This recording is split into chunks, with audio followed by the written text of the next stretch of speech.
ফের বিস্ফোরক দিলীপ ঘোষ। তিনি বলছেন এমনও দিন গেছে যখন পার্টি মিটিংয়ে দলীয় বৈঠকে বসার জন্য একটা চেয়ারও পায়নি। দু একজন আমাকে পার্টি ছাড়া পর্যন্ত করতে চেয়েছিলেন, কিন্তু যে পার্টি দাঁড় করিয়েছে সেই দল আমি ছাড়বো কেন? মমতা বন্দ্যোপাধ্যায়ের বিরুদ্ধে কোনো মামলা নেই, তার সঙ্গে যদি দেখা করি তাহলে আপত্তি কিসের? মুখ্যমন্ত্রী আমাকে গুরুত্ব দিয়েছেন বলে অনেকে অস্বস্তিতে পড়েছিলেন। এখন প্রশ্ন উঠছে, কাদের নিশানা করতে চাইলেন বিজেপির প্রাক্তন রাজ্য সভাপতি? কি বলেছেন একবার দেখুন। 21 তারিখে দেখা যাক, কিছু করার চেষ্টা চলছে। মানবাভিমান পার্টিতে চলতে পারে না। পার্টি আমাকে কোনো দায়িত্ব দেয়নি, সেটা 1 বছর হলো। এমপির আগে পর্যন্ত তো 24 পর্যন্ত আমি কেন্দ্রীয় সহসভাপতি ছিলাম। তারপর নির্বাচন হলো, আবার বাংলায় নির্বাচন আসছে, সেই জন্য পার্টি যদি মনে করে আমাকে যা দায়িত্ব আমি সেটা করবো না। একবারই তো ওনার সঙ্গে দেখা করলাম আমি। উনি বলেছেন সবাইকে নিয়ে কাজ করতে হবে, উনি সভাপতি, উনি যেটা ঠিক করবেন সেটা সবাই মেনে নেবে। উনি বলে দিয়েছেন, সেই হিসাবে অনেকে উৎসাহিত হয়েছে পুরনো কর্মীরা। এর আগে থেকে আরও অনেক ঘটনা আছে। পার্টির মিটিং আমাকে চেয়ারই দেওয়া হতো না, আমি তো কাজ করেছি, আমি পার্টি ছেড়ে চলে যাইনি। যারা আমাকে পার্টি ছাড়াতে চেয়েছিল অনেকজন, তারা খুব চেষ্টা করেছিল। দিলীপ ঘোষ ছাড়বে কখনো বলেনি। যে পার্টি দাঁড় করেছে পার্টি ছাড়বে কেন? পার্টি ছাড়িয়ে নেওয়ার চেষ্টা করলে তখন লড়বে।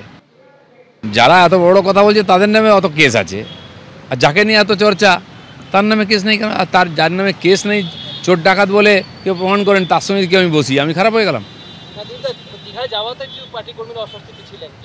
কর্মীরা নয়, কিছু লোক অস্বস্তিতে ছিল। সমস্যাটা ওটা যে মমতা ব্যানার্জি আমাকে এত গুরুত্ব দিয়েছেন কেন?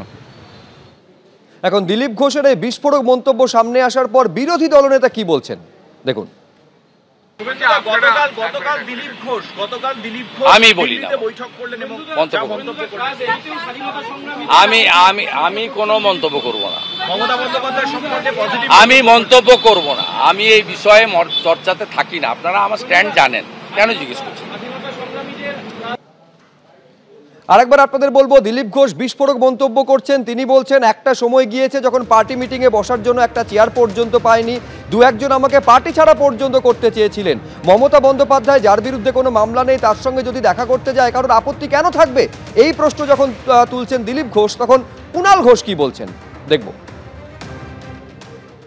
না, তো দিলীপ ঘোষ যদি যেটা বলেন যে বিজেপির বহু নেতা তারা আমাদের মাননীয় মুখ্যমন্ত্রীকে লক্ষ্য করে একেবারে তথ্য প্রমাণহীন কুৎসা করে যায়, তো সেখানে দিলীপ ঘোষের যেটা মনে হয়েছে, এবং তিনি তার দলের বিরোধী দলনেতা এবং অন্য যারা রয়েছেন তাদের সঙ্গে সহমত পোষণ করেন না, তো তিনি সেইখানেই বলেছেন যে মুখ্যমন্ত্রীর বিরুদ্ধে যেহেতু কোনো মামলা নেই, আর মুখ্যমন্ত্রীর সমালোচনা বিজেপির যারা করেন তাদের বিরুদ্ধেই বহু অভিযোগ রয়েছে, তো দিলীপ ঘোষ যেটা মনে করেন, তো দিলীপ ঘোষ সেটা বলেছেন।